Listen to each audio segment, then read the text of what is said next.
跟你一命换一命。楚主管，把命留下吧。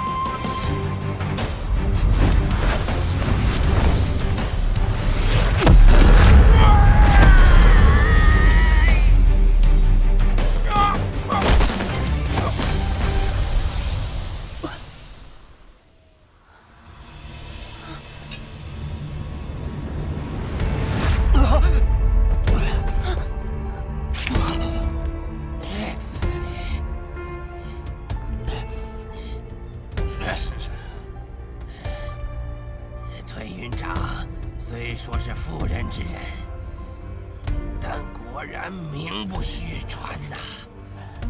如果没有门第之分，今日咱俩的交手可算是近20年最值得一看的较量。只可惜，你身上还有一层透骨青啊。前些日子，你已经在48寨发过一回功了，这毒性会跟着你毫不收敛的用力，而渐渐越发来势汹汹。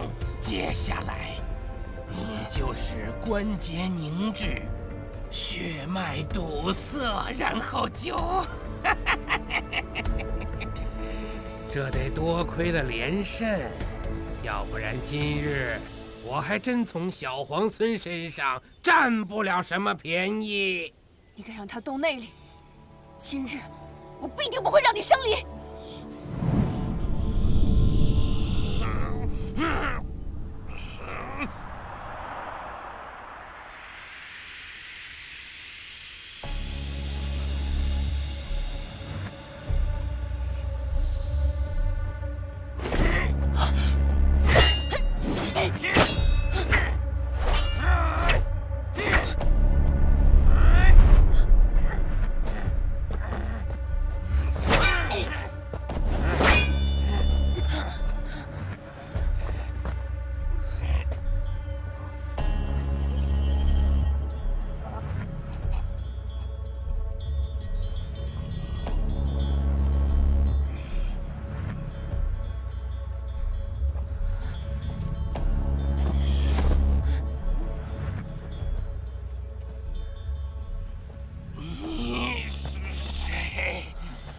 我是大药谷唯一的传人，我是硬河从。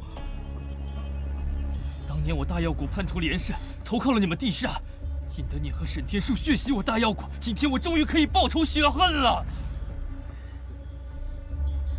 不过也多谢谢你们，要不是你们把他逼得如此狼狈，我也没有这么轻易就得手。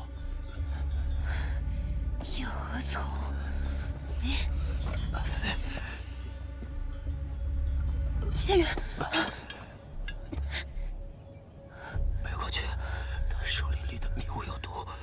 这叫做凝露，是一种蛇毒，把它制成粉末，一遇水汽便可化作无色无味的毒物。刚才你们打斗的时候，楚中官可是吸入了不少。这种毒，内力越高的人发作就越快。楚中官果然名不虚传啊！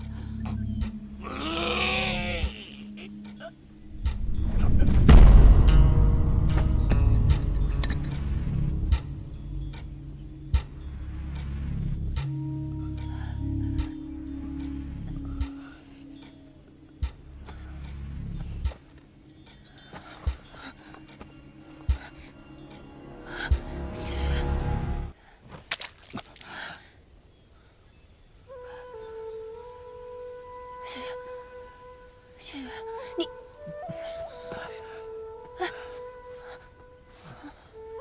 没事，我没事。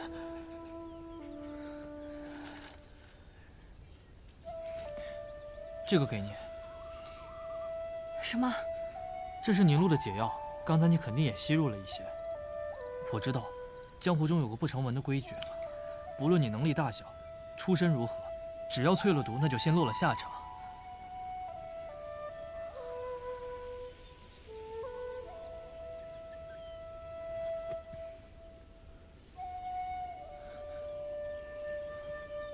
这瓶凝露我做出来3年了，一直没有机会用。今日要不是你们把他逼到穷途末路，就凭我那点微末的本事，他一走进这林间就能发现我。所以是你们帮我杀了仇人，我欠二位一个人情。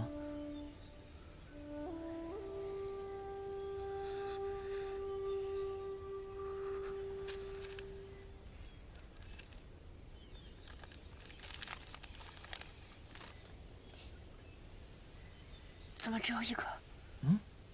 你怕吃不饱？哦，他不用，他身上有透骨青啊！透骨青乃是天下奇毒之首，他身上有这尊大佛坐镇，百毒不侵啊！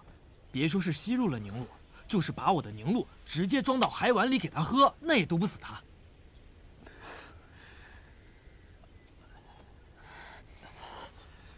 叶公子，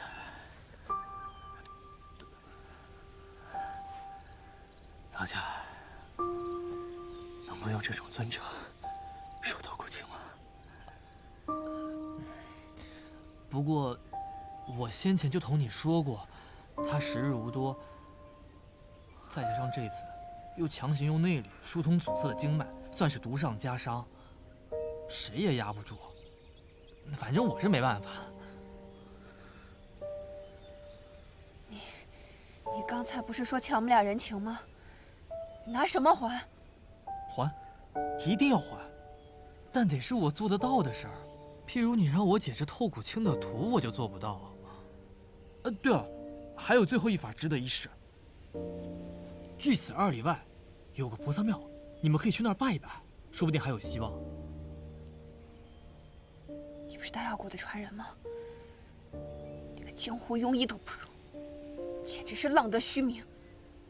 我是大药谷的传人，可我不会救人。当年师傅讲药理的时候，我总是偷着溜出去玩。后来大药谷3000典籍被连胜与玄雀劫掠复制一去，只留下我这么个不孝弟子。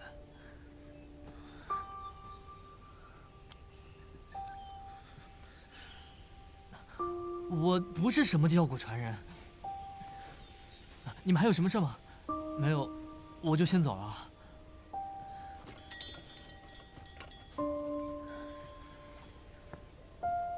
阿飞，一派一人都有其数，都有其时，是没什么。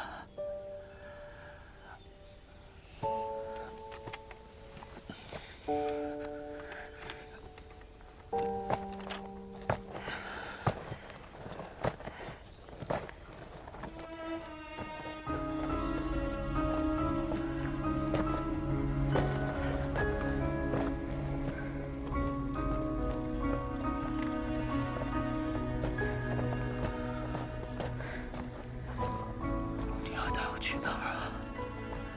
去求菩萨。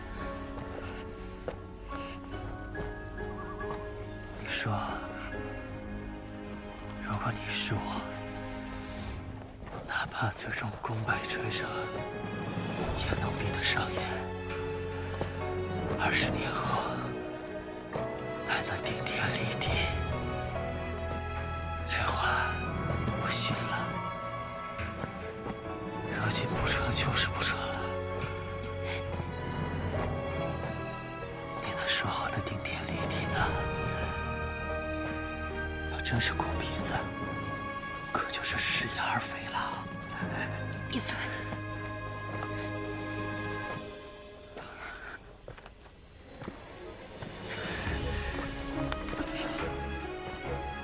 好，美人儿，我就喜欢你这副到死如铁的心肠。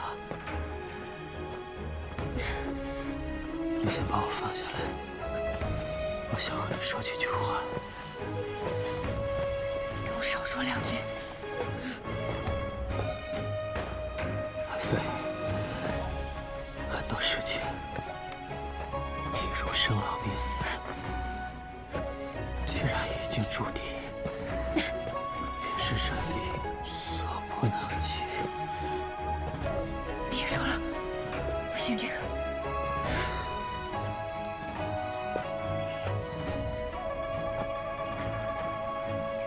阿飞，以前同你说，妃的话是骗你的，不当真。别做梦了，谁要做你？因为我也不想做什么皇后，当什么天子。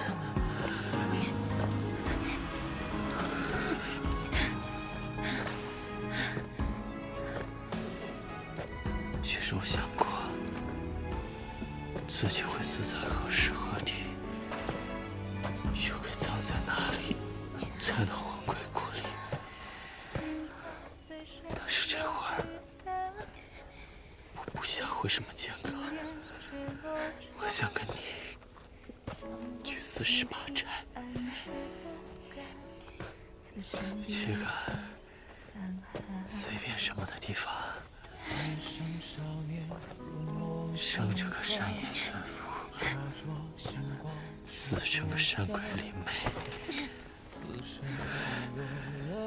闲了就骑骑你，爱打了就跑，跑个10天半个月，等你气消了再回来。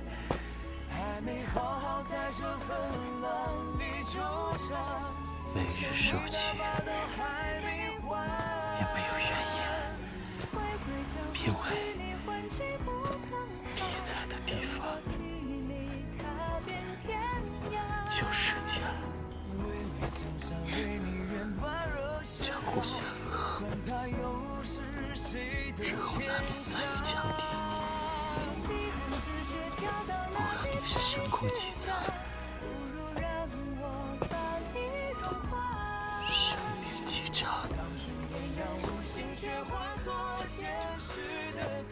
自送在黑牢里，你等着一些瓶瓶罐罐回来，跟我说交代重要。说起，你就是我心里的天下第一。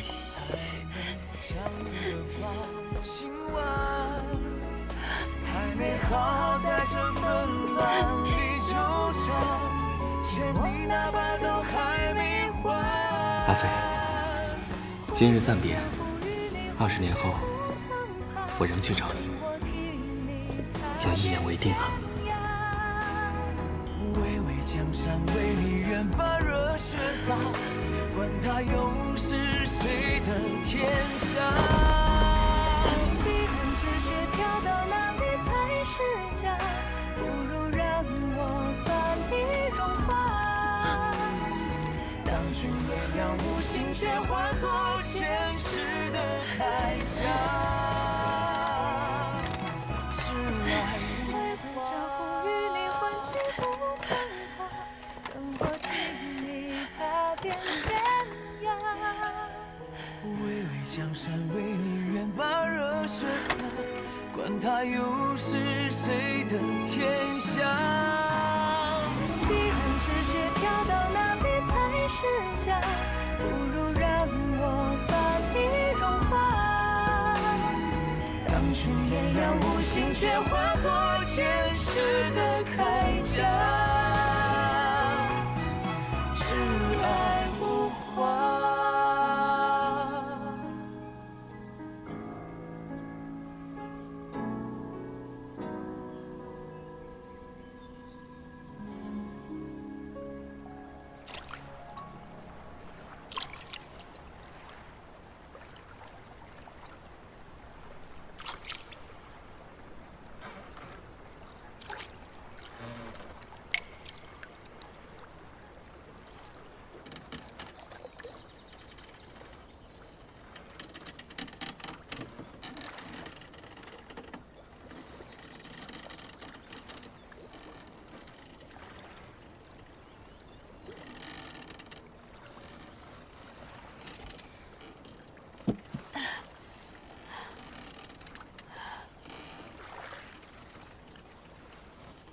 我刚才在干什么？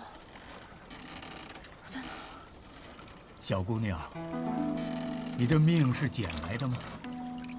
怎么一点也不知道珍惜呢？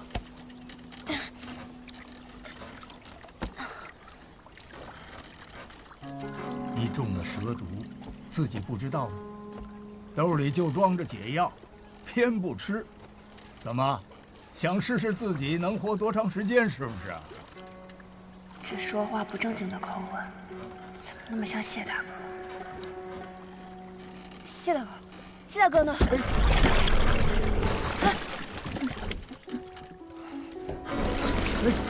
慢着点，慢点来。哎呀，你们这些个慌里慌张的小施主啊！大师，那个跟我一起的人呢？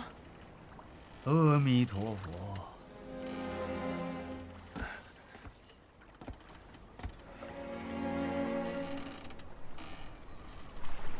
姑娘，你要往何处去？老衲送你一程。我应该去哪里？要做什么呢？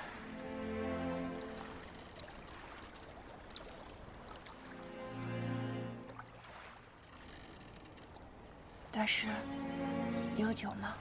老衲倒不曾预备。船棚上挂着个水壶，里面煮了些水。姑娘若是不介意，可自取饮用。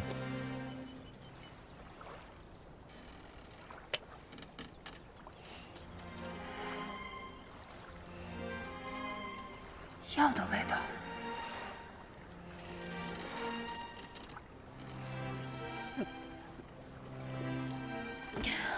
咱们已经出了零陵城，再往前走就彻底离开了这方地界。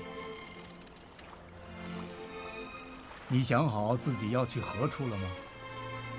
零陵城，我该回客舍找李岩、李胜，别让他们担心。可是找到以后呢？继续查海天一色，但他人已经不在了。想不出来也不要紧，你记得自己为何而来便是了。可是他已经没了。不对，不对。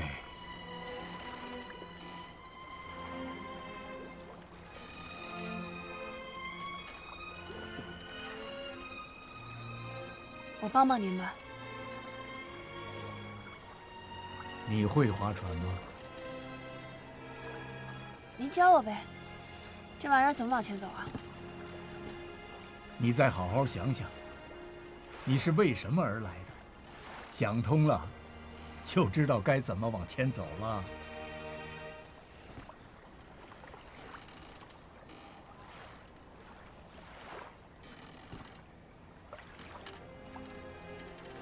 难不成我遇到了一个疯和尚？你所说的那人，不过是途中一段起落聚散皆无常的缘分。既然是偶遇，又怎么能说是为他而来呢？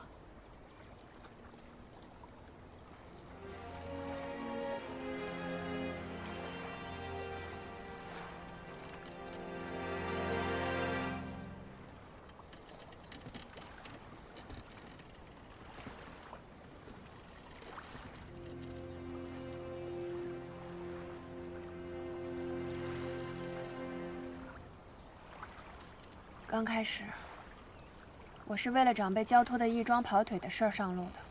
不对，老衲别的不知，只知道跑腿不过一段路，跑完就完了，不是开头，也不是结尾。你呀，必然还有别的来意。我没有别的来意，这是我这辈子第一回下山。平日里就是在山里随便练练功，哪有什么开头结尾？在山里练功，那么你练功是为了什么呢？因为喜欢啊。既然是跑完了腿，又没找到人，回去继续练功，岂不理所当然？为何跟我说不知往何处去。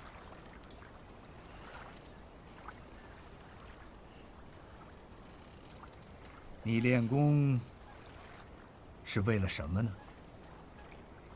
练功是为了什么？最开始，只是为了博大当家一个点头，而后来，这是破雪刀重出江湖后，其任下第一道亡魂。就算只剩我一个人，我也一定会把你安全送回48寨。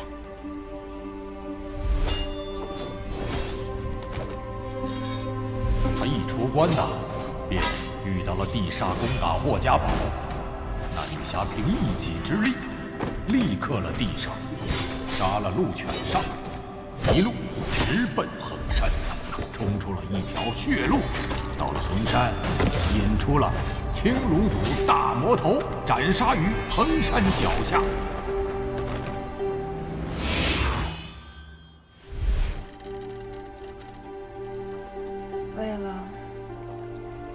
为了先祖的刀吧。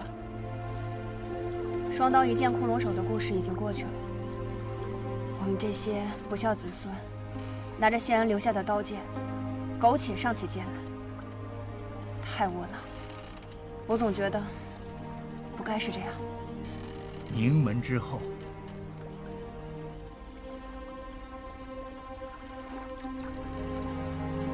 是了，家里眼下还不知道怎么样了。如今霍连涛一死，往后丁魁之流不是更加肆无忌惮？我得回去，把这些事跟大当家好好说一说。还有海天一色。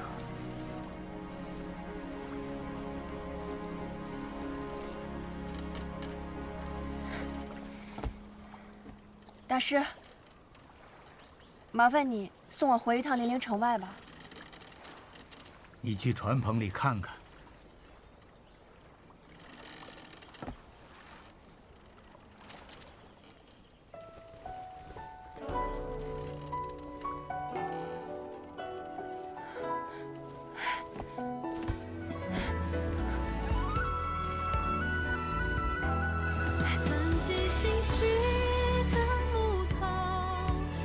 尘凡景英雄老，梦中山花如飞，如见故人红袖照，有情那一句交代，比性命重要。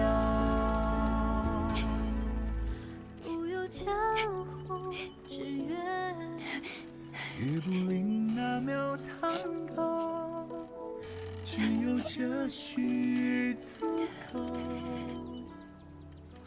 爱你为报。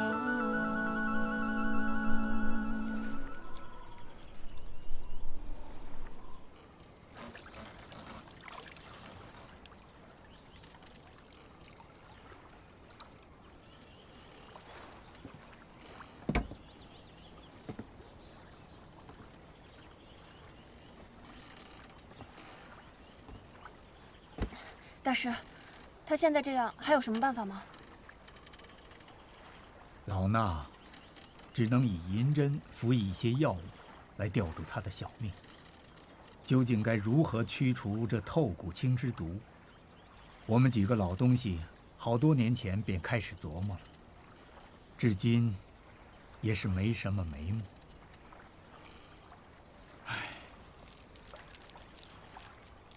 老衲听说推云长重现江湖时，便觉着不好，一路找过来，不料还是晚了一步。这老和尚似乎与谢大哥熟识，是特地来找他的吗？敢问前辈您的法号是？可算想起来问了。你不如再好好想想。还忘了什么？老衲只是个云游四方的野和尚，法号同名，想必你也没有听说过。这是谁啊？还真没听说过。那不成器的后生，便是我的弟子。不过，他虽出自我门下，却是个俗家弟子，也不是什么带发修行的。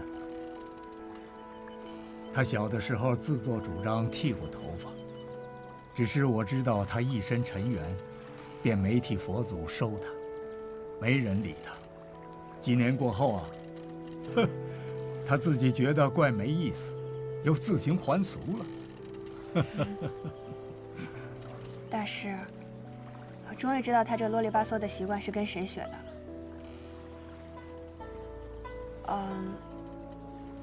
谢大哥，他跟我说过，他有一位师叔，将毕生的功力都传授给了他，所以才压制住了透骨青。用极雄厚的内力将透骨青封在他的经脉中。当时是我亲自下的针，那时我便觉得此计不过权宜，不能长久。再者，安之这孩子天生情深，叫他一直冷眼旁观是肯定不能的。安之，他一个师叔给他取的字，没告诉你吗？他告诉我的是谢梅梅。前朝突发兵变，安之尚在襁褓之中，是一个老中官将他抱出险境，遇上了我们。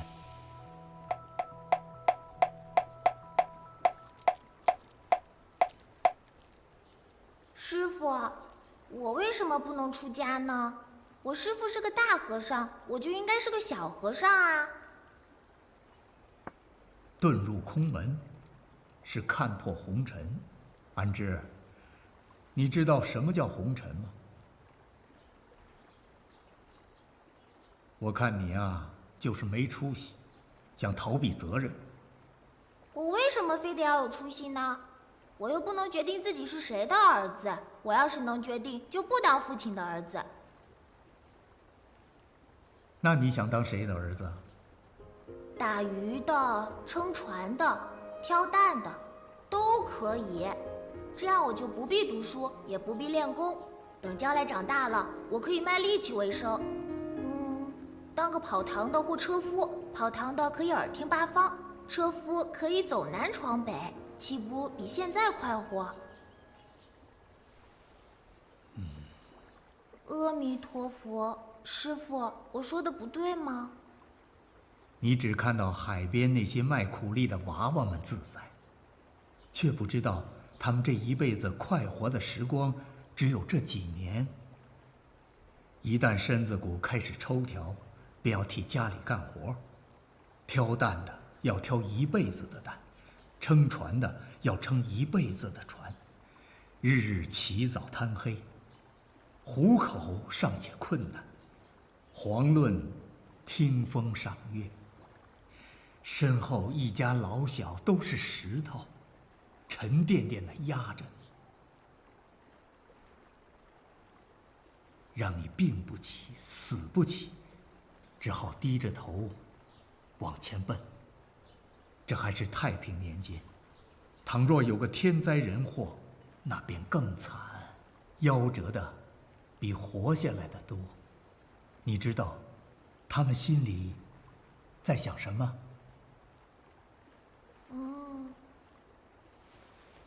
阿弥陀佛。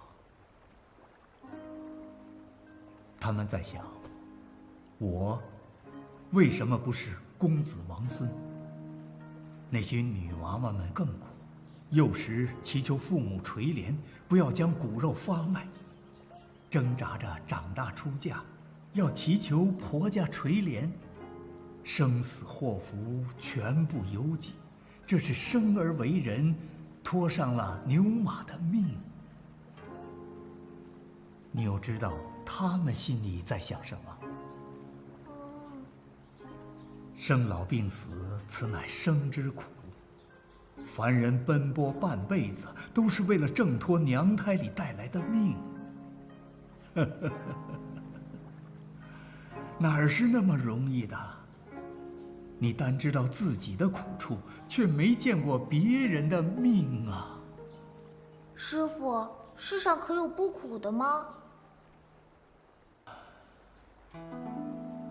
那都是有大造化的人，有父母长辈顶着锋刀双剑，他们才能一生下来就是自由身，是前世修行来的。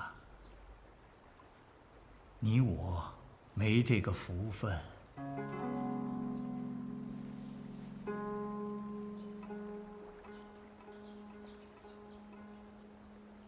小殿下，小殿下，小殿下，小殿下，你在哪儿呢？小殿下，小殿下，小殿下，你可不能胡闹啊！小殿下，你要是出了家，萧家江山可怎么办呢？小殿下，你的父亲还有先皇都在天上看着你呢，小殿下。你快出来啊，小殿下！你出来啊，小殿下！总算是喊累了，闭了嘴了，到最后还不是我赢了？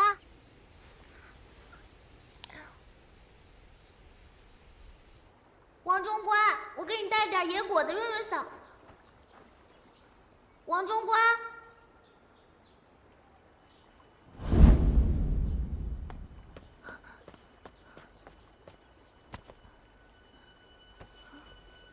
老奴仅余残存之身，身负主上所托，罪无可赦。倘贵人们垂怜，千万勿要立碑祭扫，再舍老奴的身后之福。只愿烧成一把灰，撒进东海，这样老奴就能一路向北，飘回故土。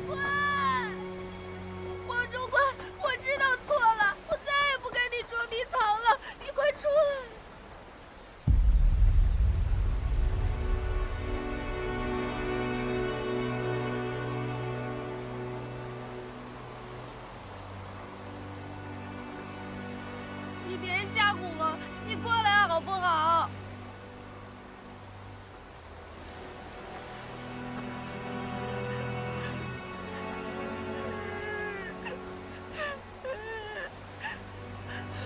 师傅，快救救他！阿弥陀佛，众生皆苦，愿施主解脱苦海。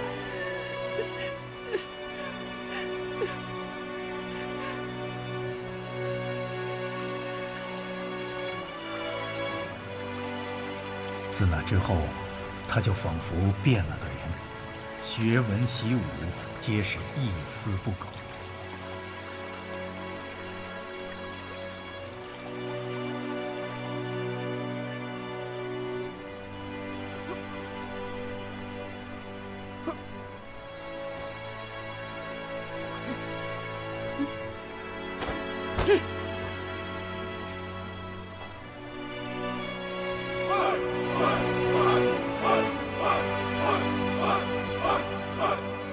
原本我们以为他走出蓬莱便永无归日，谁知我们很快再见到他，那时他已经身中透骨青。早知如此，不如当初让你师父带着你出家。师叔，你别难过，我现在反而觉得轻松得很。我现在就要用内力把透骨青锁在你体内，可保你无虞。但是你要答应我，以后不能再和人动武。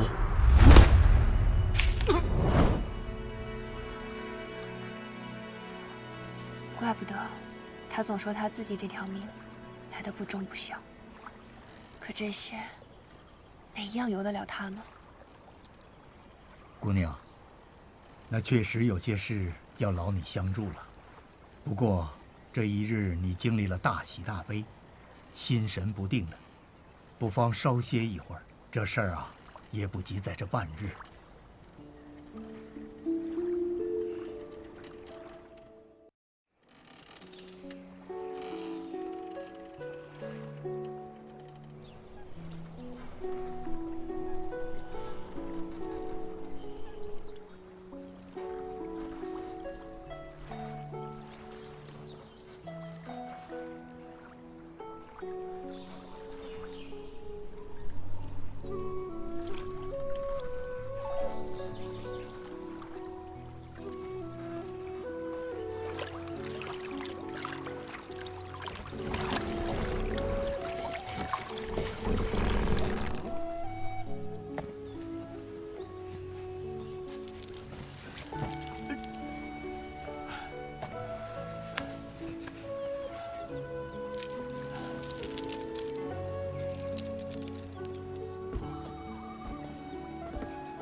师，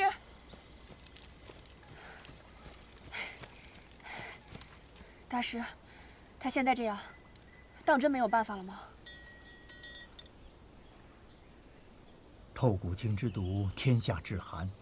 自他中毒之日起，我们几个老东西便开始琢磨了，至今也没什么眉目。但凡是毒，总要有个来由。给他下毒的连胜不见了，我便去找他师傅。若他师傅也死了，我便寻上他师门。我就不信这天下奇毒就是凭空冒出来的。你说的不错，这透骨青确实有来头，而且来头不小。我查过一些道听途说的记载，得知这透骨青本是大药谷药王经中的百毒之首。若要能找到这本药王经，或许能看到其中的解药配方。那药王经在谁手里？我去哪儿找？可惜，这药王经恐怕早就不在世上了。什么？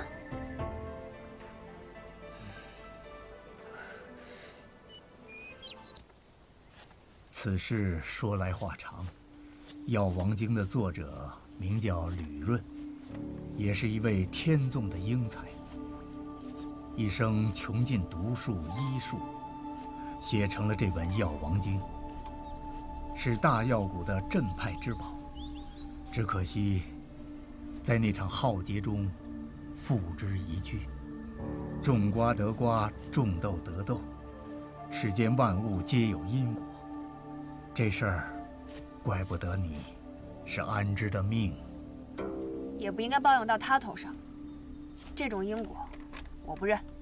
哼，你这丫头，刚刚还伤心的找不着北，这么快就缓过来了吗？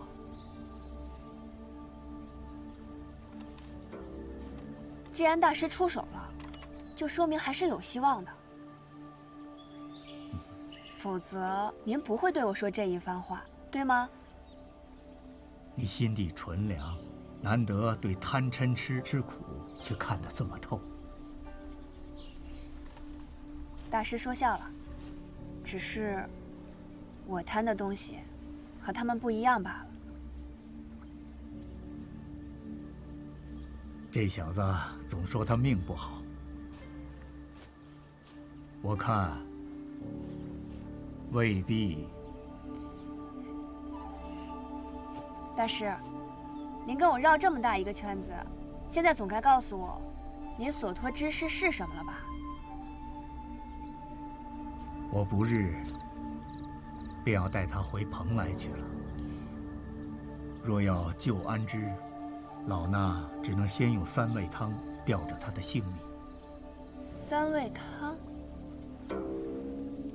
三味汤共3剂。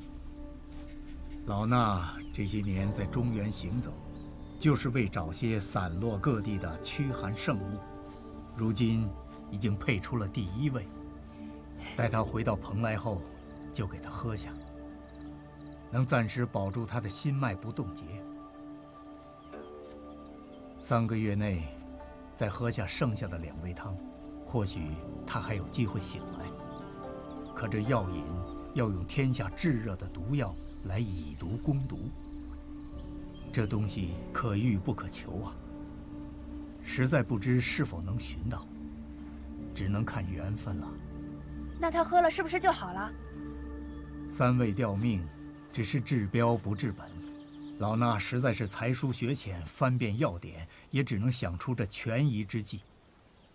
3味过后，我明白了，大师，您只需要告诉我，这些驱寒圣物该去哪里找呢？算来，西北极寒之地的火莲不日便要开花，这是10年一次的机缘，连生9地，9朵长成，便是最佳摘取时间。若是错过，这又是一个10年。且看你能不能赶上了。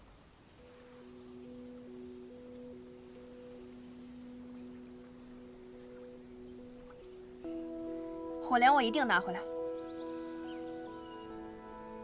让他一定等我。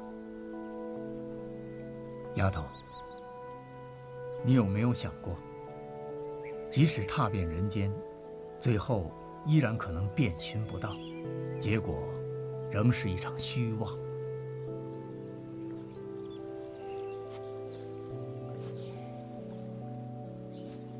之前我背着他行走，那时候我真的以为他已经死了，万念俱灰。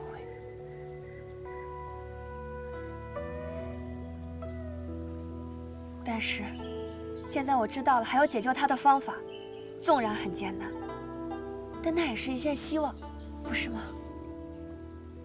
周小友果然是玲珑剔透。孩子，去看看安之吧。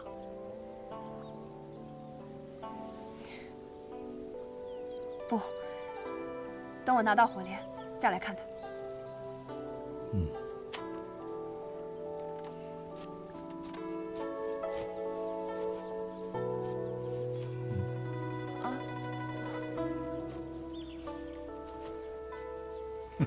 这丫头，哎，你忘了这个？这是多少人舍去身家性命都要去抢的东西，你倒好，把东西扔在路边，居然还能忘了。我一路带着累赘，您先帮我收着吧，等我想起来再回来取。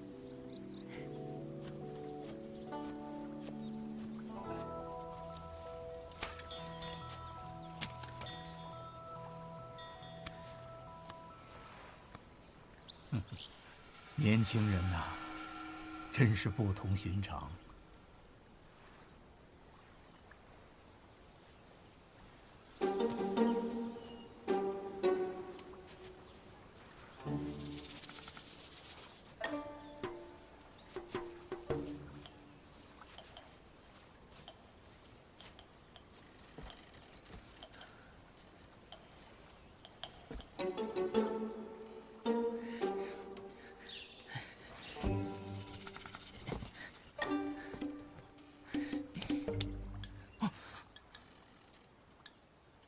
奇怪，他不是刚死吗？怎么就跟冰块似的？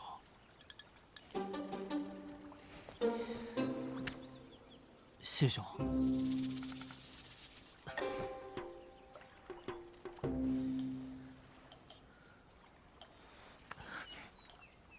那个，你活着的时候我没能救你，现在你死了，我拿你的尸体去研究透骨青，也算是帮你积些德吧。你应该不会怪我吧？你要是不说话，我就当你默认了啊。阿弥陀佛。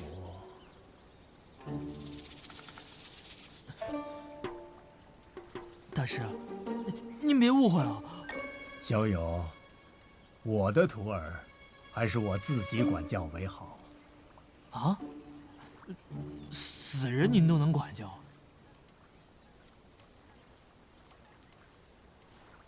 他没死啊！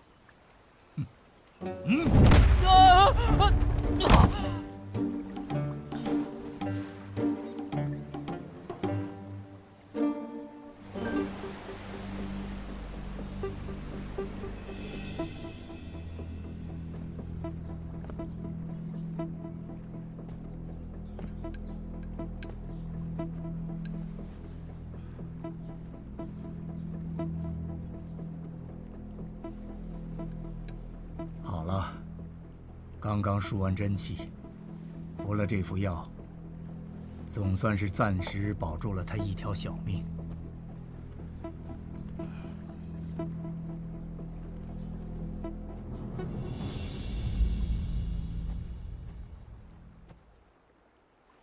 童明兄，你这一味药能管多久？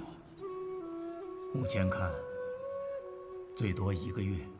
那你这不是开玩笑吗？那火莲就算你亲自去，也要1个多月，更何况那小丫头片子呢？我相信他。那1个月之后他回不来，那安之，他怎么办呢？这便是那丫头的结束，也是安之的命。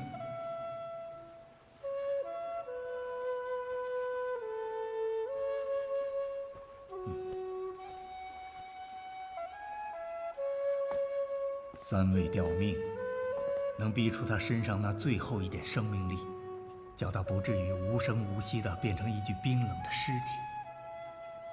可吊一次命，就少一簇真火。三位过后，如果还是找不到解药，那你为何要用这样的火狼之药啊？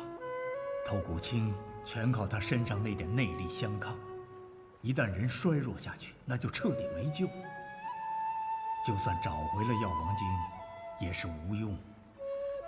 那药王经可有线索？我和他林师叔在中原行走了多年，都毫无头绪。大药谷早就覆灭了，一个传人都没有留下。唉，说不定药王经早就被药谷当年那把大火烧成了灰了。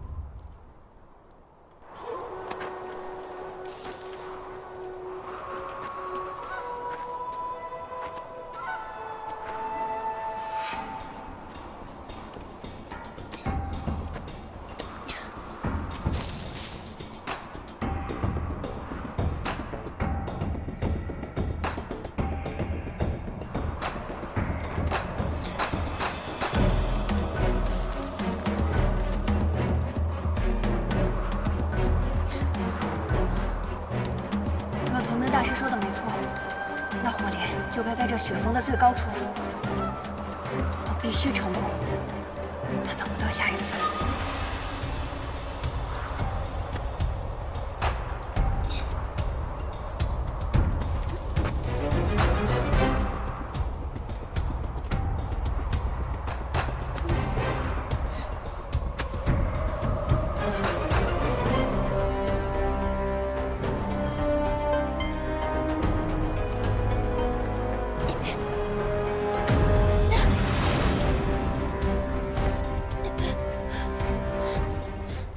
漂亮丫头，好久不见。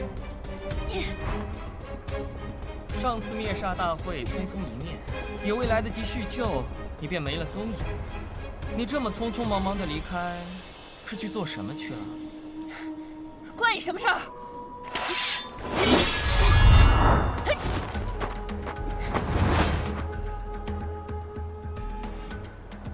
你杀了地煞的那只楚天犬，干得漂亮。可那只老狗从我手里抢走的肾毒印也被你拿走了吧？我不拿，难不成留着哄你玩吗？那是霍大哥的东西，你抢那个印做什么？哦，难不成连南刀的传人也信了霍连涛那套鬼话，觊觎那老石子秘宝不成？朱雀主，此时若是我们打起来，对双方都没有什么好处。不如我们打个商量，你让我把这个火莲取了，我便让你3掌不还手，如何？笑话！我朱雀主穆小乔什么时候要一个黄毛丫头来让了？不要以为你长得漂亮，我就会手下留情。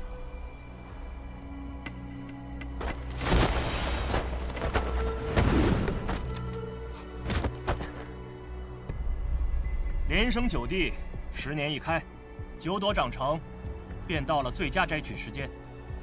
你不想再等10年吧？别碰火莲！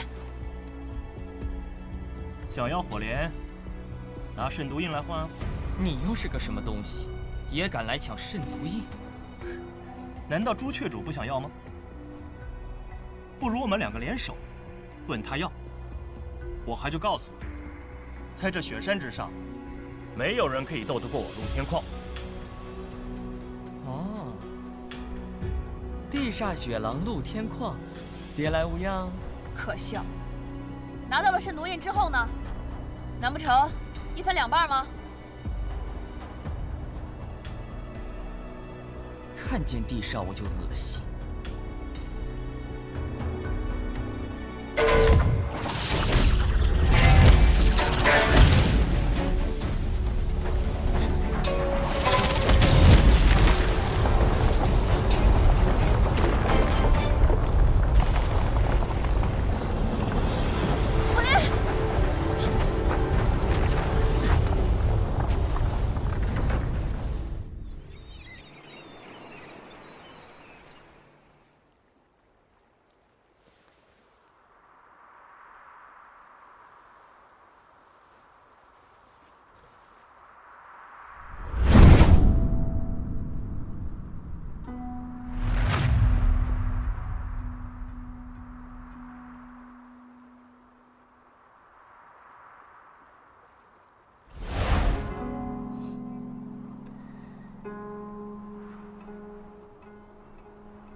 阿飞，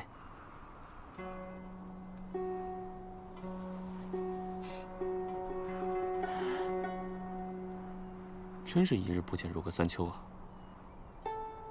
你怎么把自己搞成这个样子了？你醒了，你真醒了。你是只熊吗？怎么穿这么多？这么冷的天，不穿这么多会被冻死的。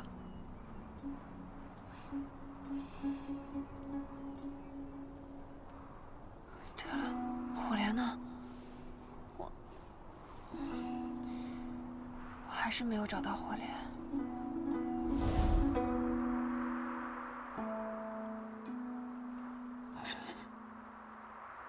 阿飞。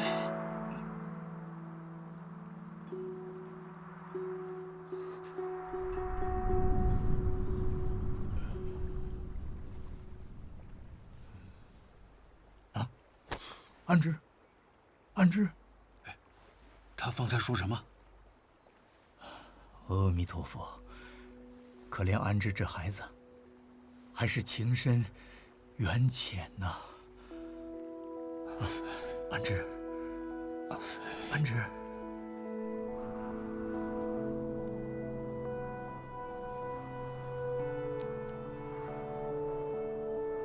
既然已经注定，便是人力所不能及的。我只盼着你能够好好的。可我也与你说过，天涯也好，海角也好，但凡在6合之内，凡人能踏足的地方，我都会去。傻丫头，都把自己折腾成这样了，值得吗？好了，别再找什么火莲了，快回去吧。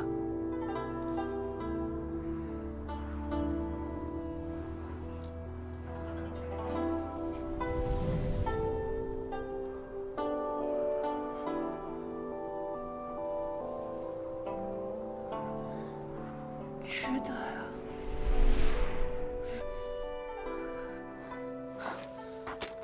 哟，刚醒就捉刀，莫不成你还想再打一架？你放心，我这个人呢，恩怨分明，刚刚共患难过，我是不会趁人之危的。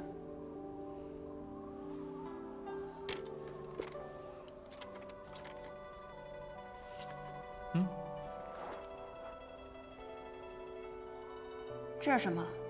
麝香薯干，我吃剩下了，就顺手做成了肉干。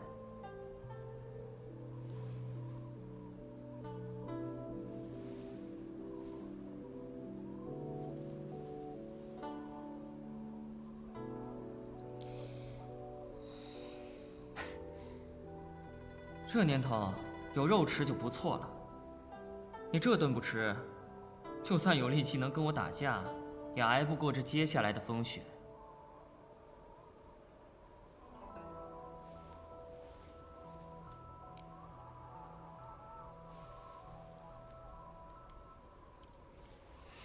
还有吗？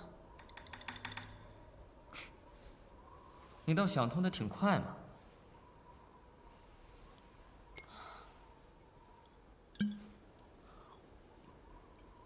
我得活下去啊！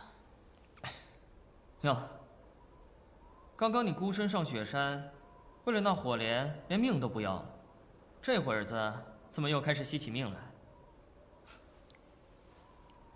我还不能死啊！还有人在等我。我看你这个人啊，救人就上瘾了。别人的命都比你的命重要吗？嗯？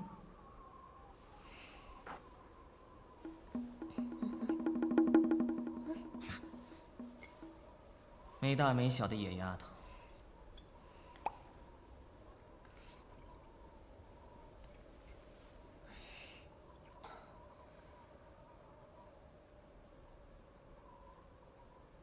不是比我的性命重要，而是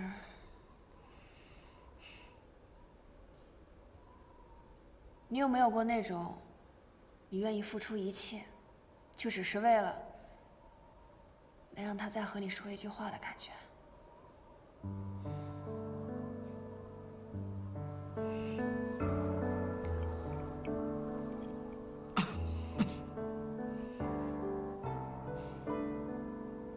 你刚刚为什么要帮我？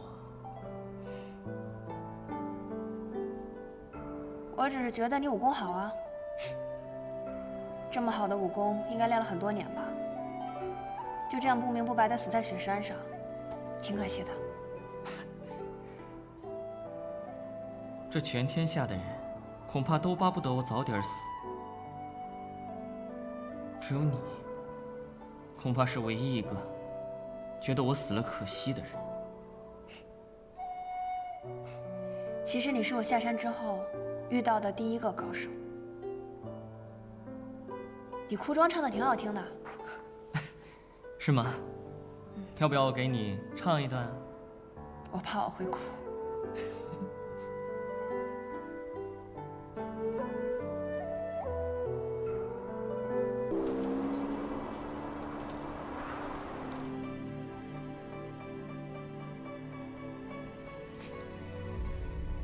漂亮丫头，吃人嘴短，你老老实实的告诉我，慎独音是不是在你身上？不在。你胡说！灭煞大会那天，楚天娱那只老狗从我手里抢走了慎独印，而你又杀了那只老狗，那慎独印不在你身上，会在哪儿呢？那是霍家的印，为什么要还给你呀？臭丫头，你别逼我动手。我原先以为朱雀主是个性情中人，快意恩仇，没想到原来跟四象山那些妖魔鬼怪都差不多，为了一个捕风捉影的海天一色争破了脑袋。少把我和那些狗杂碎相提并论。我要拿回慎独印，只是因为它是霍家的东西，跟什么海天一色的信物没有半分关系。我不信。爱信不信。我听说海天一色里面有绝世武功，朱雀主难道就不想得到吗？我有我的百劫手，足矣。还有什么武功值得我稀罕？我虽行走江湖时日不多，之前听一位长辈说，朱雀主的资质乃是人中翘楚之一，但是年轻的时候戾气太重，功夫学名百劫手，但走的是伤人伤己的旁门。顶峰时期虽无坚不摧，但一旦走了下坡路，便也如江河日下。之前我不信，现在看来像是真的。哦。方才我试探了你一下，见你行动略有凝滞，特别是我抢你肉干的时候，感觉更加明显。你坛中气息不足，百劫手缺了几分果断，否则四象山四圣之手一动，我怎么可能轻易避开呢？你们不都说四象山之手是那什么狗屁郑罗生吗？他算什么东西？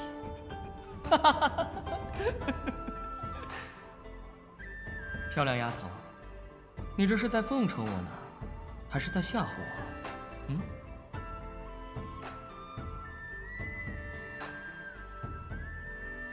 我自己的武功，我心里清楚。我从来就没指望过什么狗屁海天一色。我之所以要拿回圣毒印，是因为它是霍家的东西，我绝不允许它落在小人手里。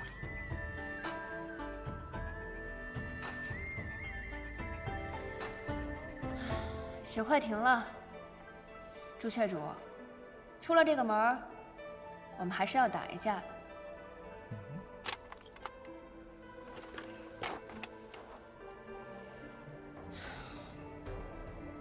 漂亮丫头，你心可真大。你这么相信我，就不怕我趁你睡着了把你给杀了？朱雀主不杀长得好看的人。你果然懂我。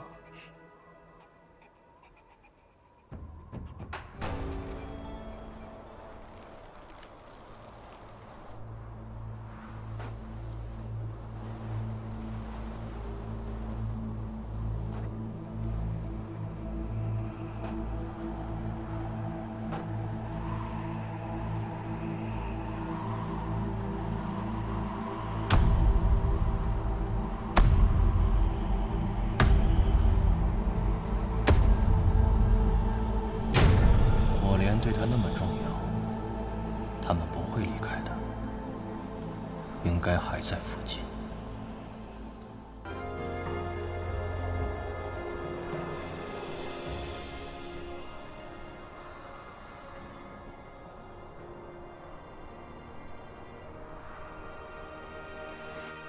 漂亮丫头，江湖中人都为了夺那圣毒印，打得你死我活。而你偏偏心就那么大，把它白白送给了旁人。我本来就没有想过要什么信物，海天一色更跟我没什么关系。只要它不落到恶人手里，落到谁手里都无所谓。好，既然你对他没有觊觎之心，那我就陪你演完这场戏。事成之后，你把圣毒印交还给我，我马上就帮你去拿那个火莲。好。一言为定。一言为定。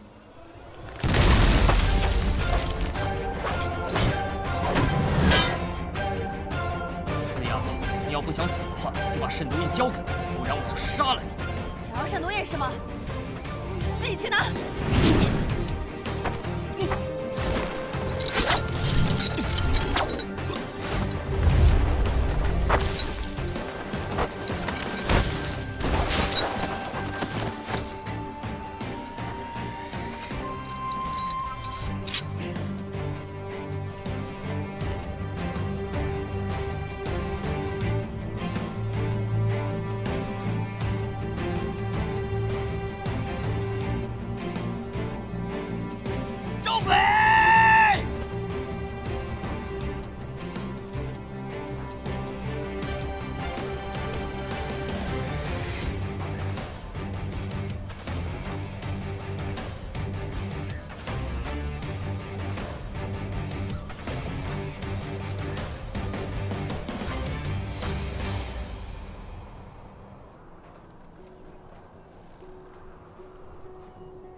哟，你还在这等我呢？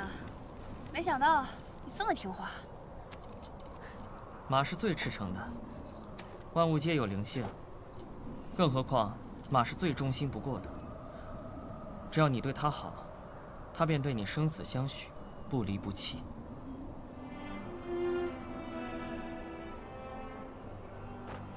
多谢朱雀主。等我回来，我会去灵灵客舍等你，到时候把圣毒印交还给你。不过我还是想提醒你，既然是练了会损害自身的武功，你以后还是少用百劫手吧。你这个小丫头，我们很熟吗？我的武功损伤不损伤我自己，跟你有关系吗？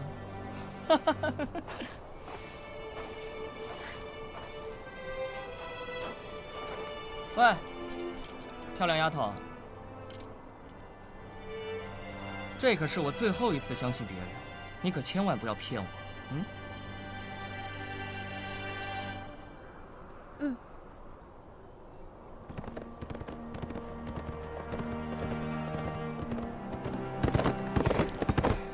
谢妹妹，我回来了，你最好等着我。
好兄弟，多喝2口，不够还有啊。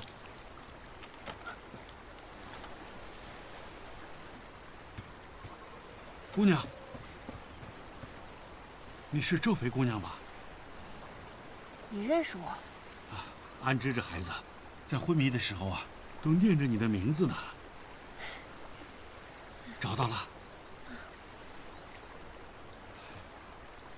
好，太好了。哎，姑娘，姑娘，哎，姑娘。周姑娘为了救你，千里奔波，终于取来了这火莲，自己都险些没了半条命。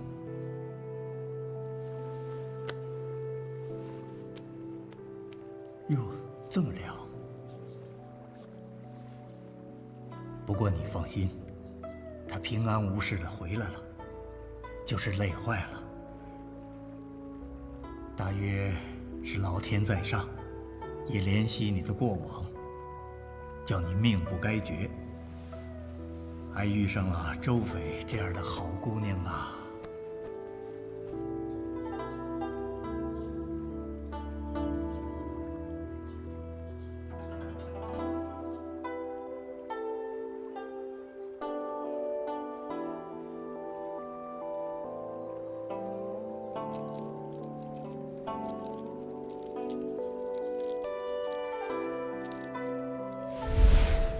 夫人，保好自己。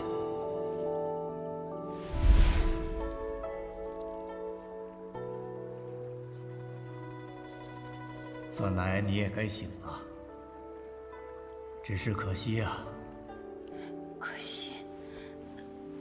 可惜什么？姑娘，你放心，安之第2味汤服过后已经好多了。我说可惜啊，是说你来得不巧。那小子服过药后醒过一阵子，本想等你，实在不行了，昨天才刚回去闭关。太好了，那我可以去给他找第3味药，筑迷火尾草了。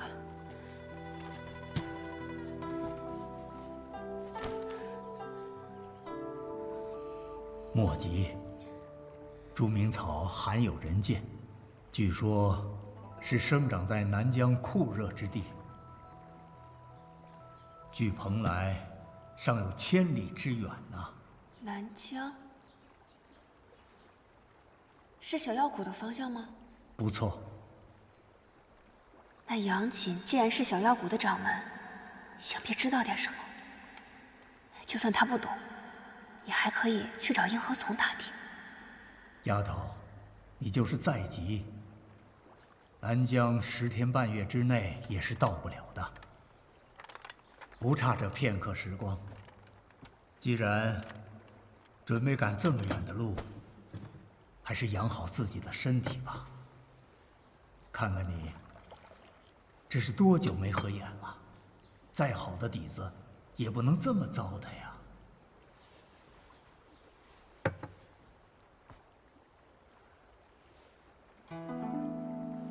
是谁？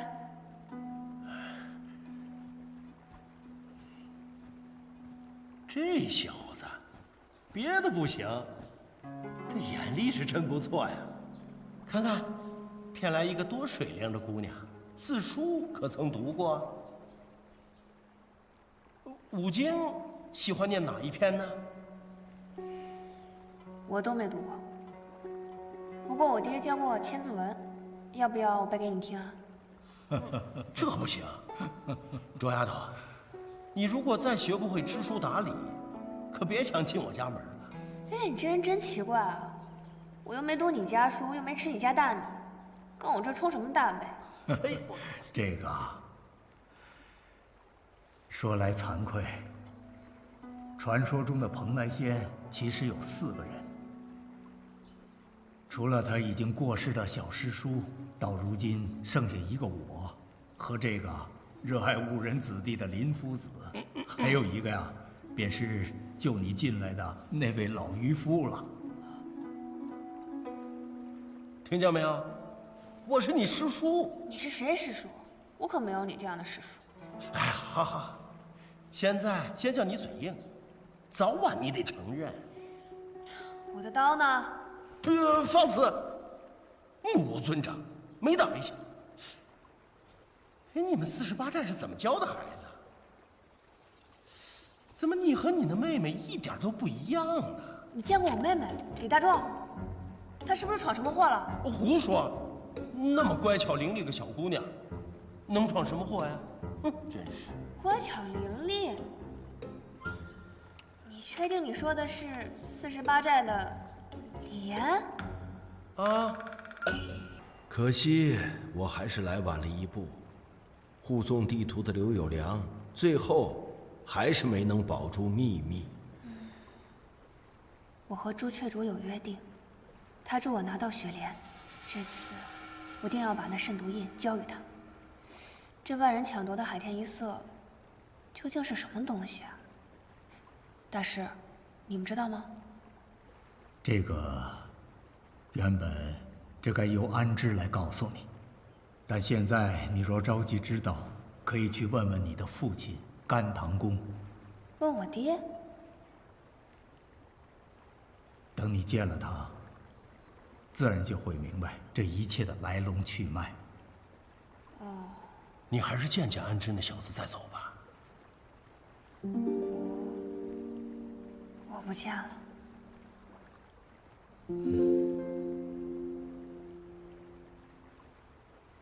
我怕我一见着他，就走不了了。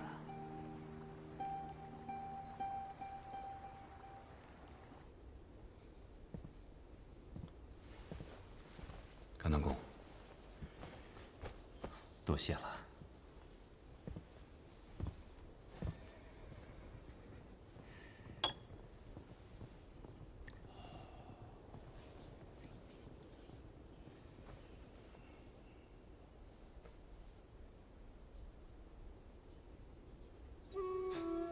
李大当家的送来的，这都能摸出来啊？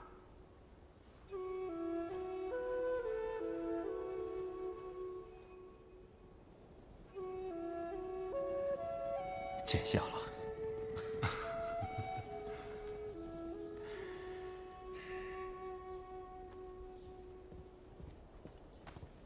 禀报主公，外面有人求见，递上来这个。之前卫兵以为是闹事的，就没敢打扰主公处理军务。我刚才看到，觉得有必要让主公过目一下。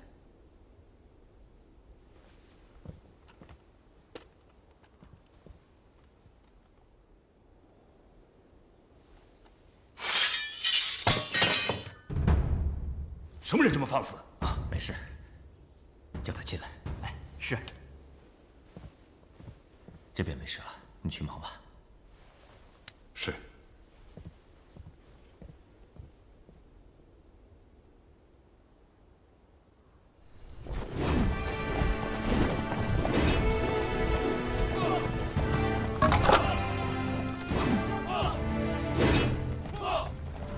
甘棠公在前面军营里。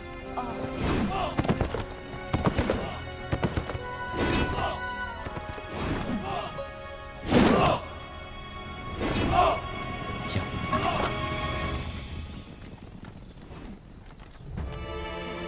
甘棠公就在里面。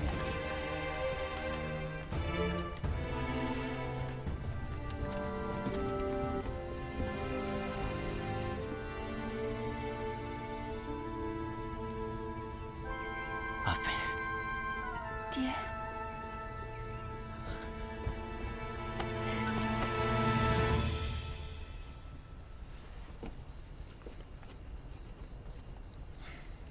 哎，阿飞啊，爹怎么觉得你长高了？爹，你好久没有见过我了。阿飞，爹上次没有带你下山。还在怪爹吗？爹知道，我家阿飞最坚强。快给爹说说，这段时间你都去哪儿了？说来话长，进屋再给您说吧。怎么了？爹没事儿。这几天呢，风太大了。您都瘦了，爹能不瘦吗？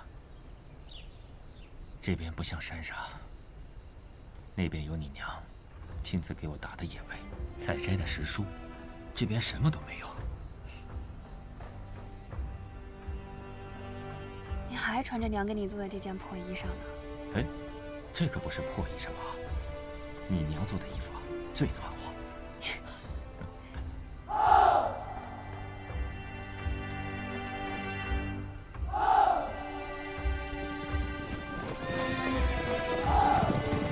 这就是百姓口中所称道的安平君吗？乱世之中，总有人要挺身而出。我突然理解了他，理解了娘，也理解了谢公。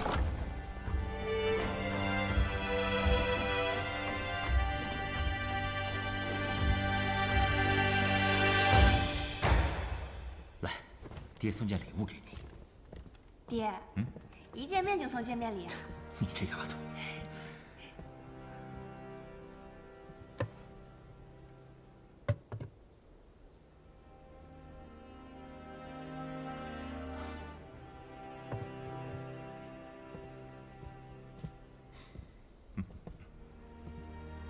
看看吧。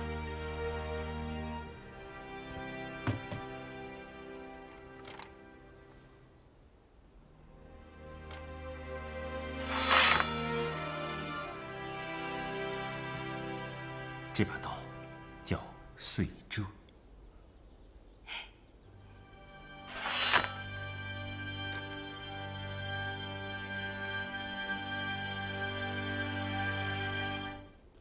没事的，爹，您别担心。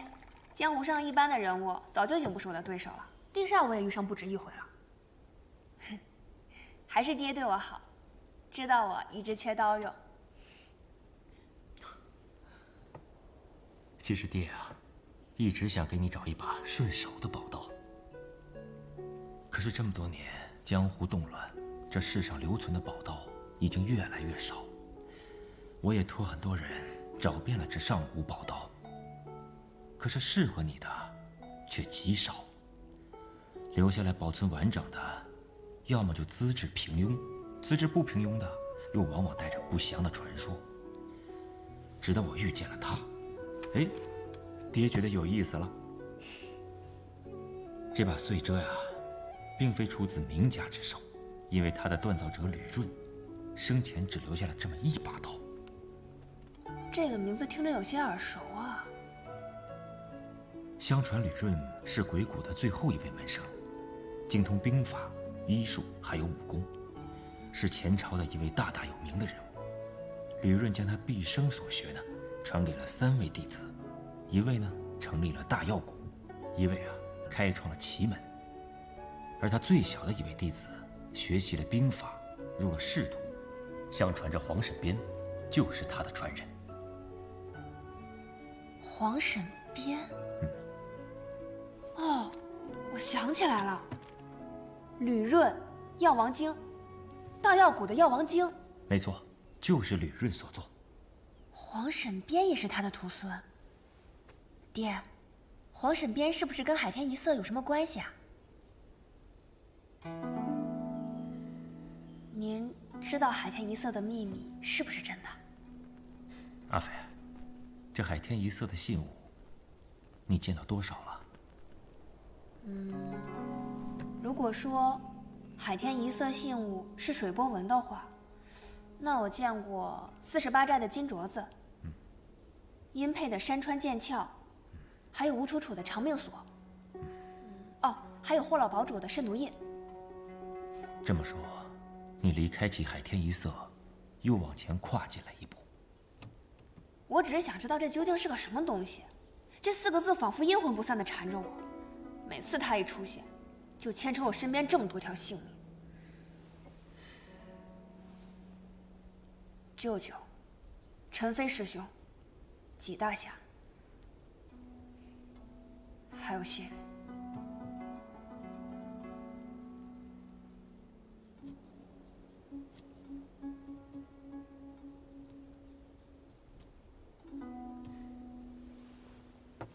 阿飞，谢允就是你说的这位朋友吧？爹告诉你，其实这海天一色，他的阴魂缠的不是你，而是他。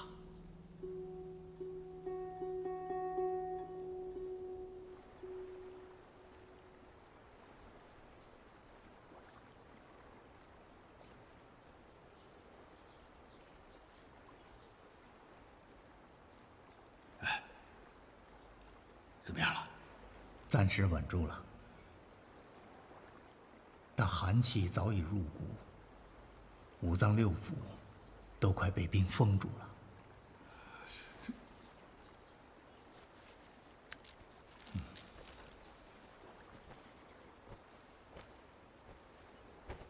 你放心，他偶尔才会苏醒过来，咱们说话声音再大，也不会惊动他的。哎呀，你早说呀！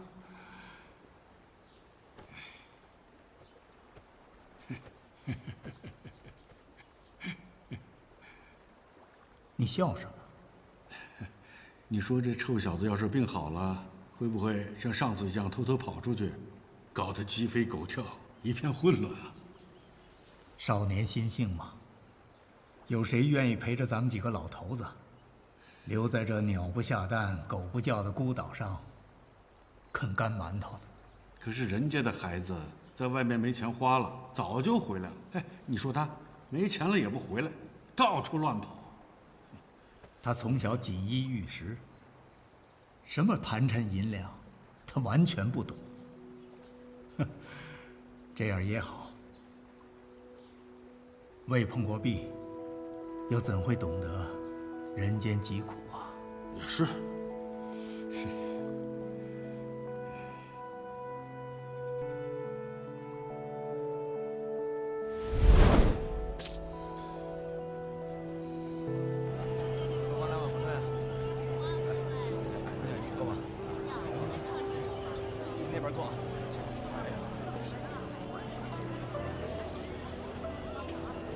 没想到带了这么多钱出来，还这么不听话。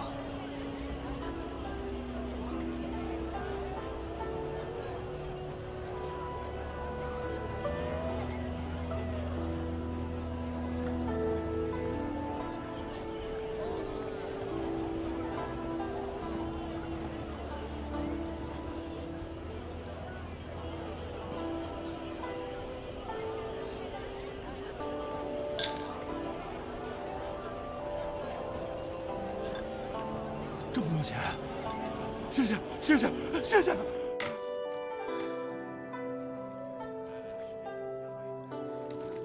你看这些，能点点什么？能来3两酒加半斤白肉吧？行，就要3两酒，半斤白肉。好嘞。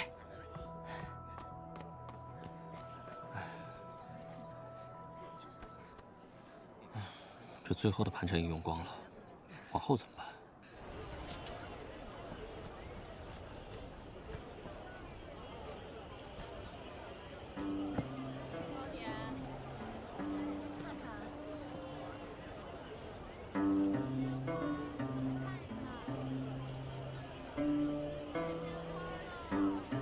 哎，我说，后来那个红尘女子怎么样了？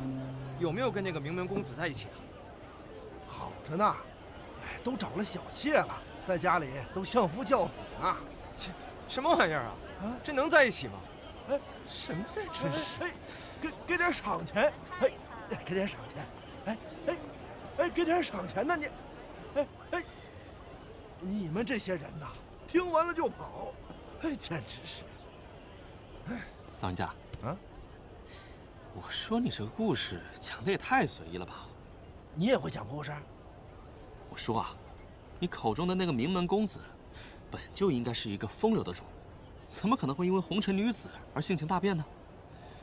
那红尘女子啊，好不容易嫁到了名门公子家中，本以为能够求人得人，却没有想到，那位公子得到了却又不珍惜，最后让小妾独守空房，郁郁而终。你讲这个故事也太悲情了吧？这世道，太完美的故事，有谁信呢？小的几天没吃饭了，给点钱吧。我也没钱啊，我也好几天没吃饭了。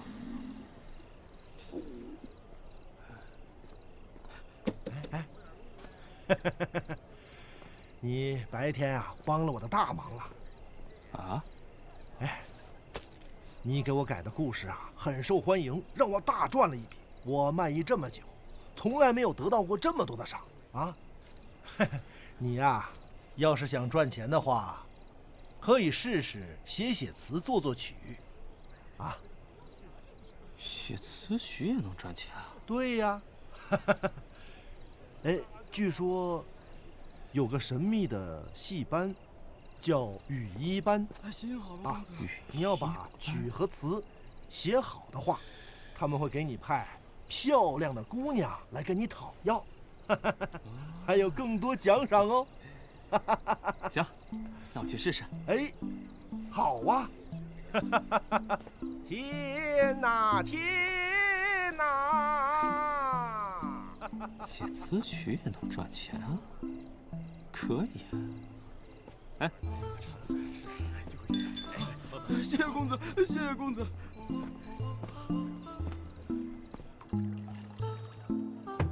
客官，您的菜齐了，请慢用。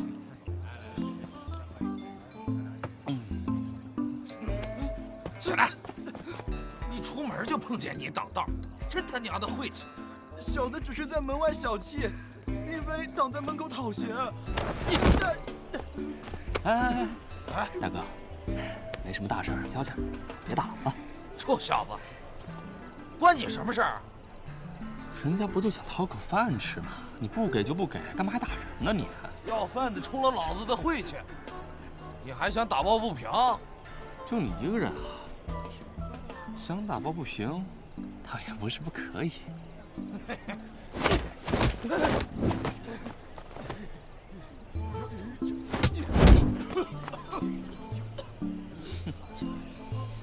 兄弟们，快！别人跑了，给我打！哥，有人欺负我！追！别跑！别跑！别人都跑了，给我打！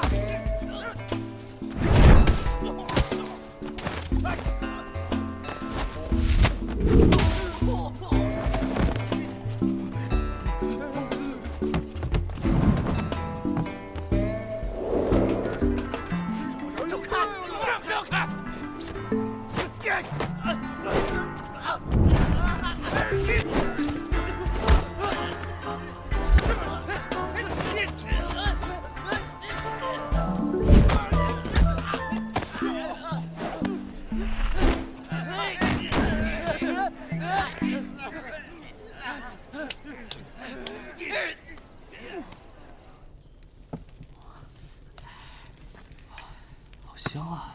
这是什么呀？这是叫花鸡。哎呀，等下你先尝一口。好。来，这样，谢谢。哎，谢谢，这样。好吃。哎，怎么样，日？好吃。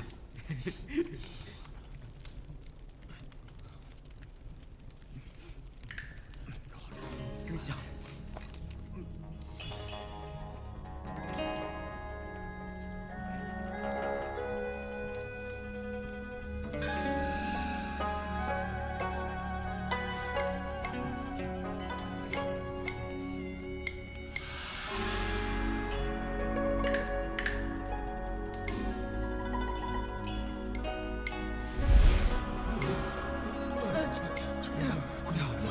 诸位官爷，我们也没犯什么事儿啊。不用害怕，我们是来找人的，跟你们没关系。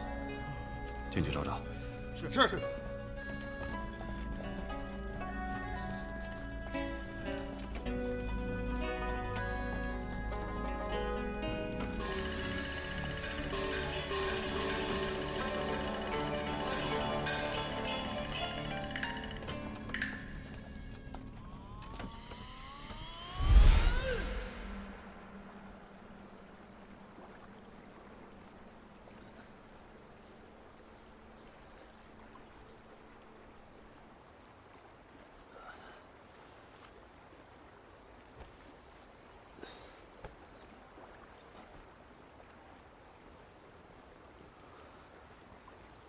安之醒了。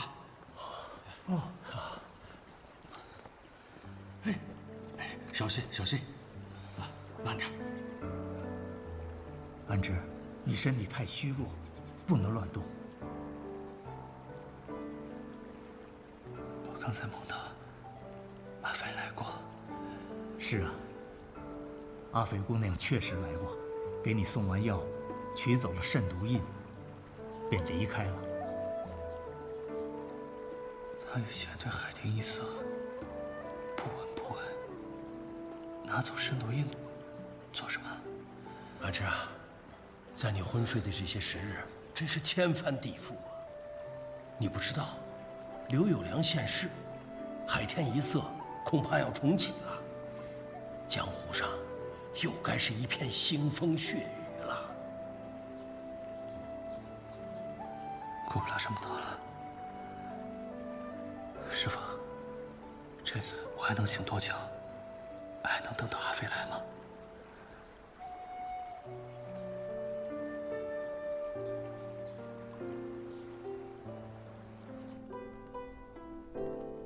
？25年前，我朝的叛将兵变时，皇神鞭为了保存我朝的实力，就把宫中大批的宝物全部运往宫外，还找了几大高手护送，藏到了大药谷附近。这批被藏的宝藏，就是传说中的海天一色。那点你是怎么知道的？王林啊，曾是这皇神鞭的副将，当时掌管着安平军。我朝兵变时，他正在外带兵，未曾参与，所以不知详情。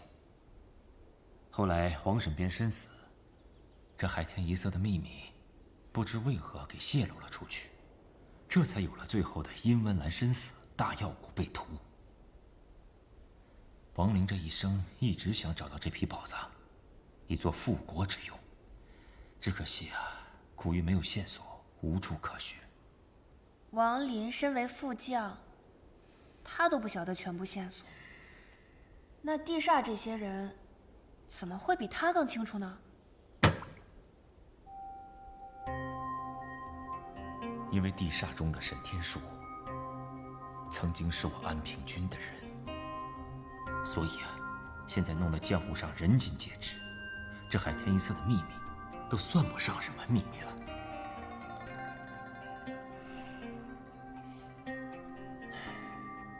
爹，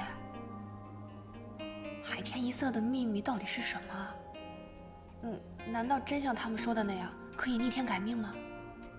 你相信这世上真的有什么东西能让江水倒流，死灰复燃吗？海天一色里藏的是什么，爹并不知道。而且我相信这世上没有人知道海天一色的真相，但是爹却相信，根本没有什么东西能够逆天改命。否则的话，我朝为何顷刻之间土崩瓦解？这海天一色里面所藏的，只不过是人们的贪念罢了。我终于知道，谢允为什么对此一直避之不及了。有些东西啊，是宿命里带来的，就算是他想躲，也躲不掉。行，爹，海天一色的事情我已经知道了，我要救谢允。等他醒来之后，无论他做什么，我都要帮他完成。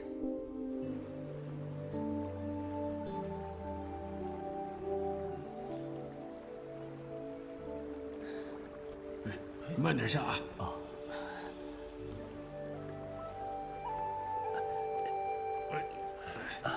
你要干什么？我要画画。画什么呀？我要画画给阿飞，等到下次来的时候给他看。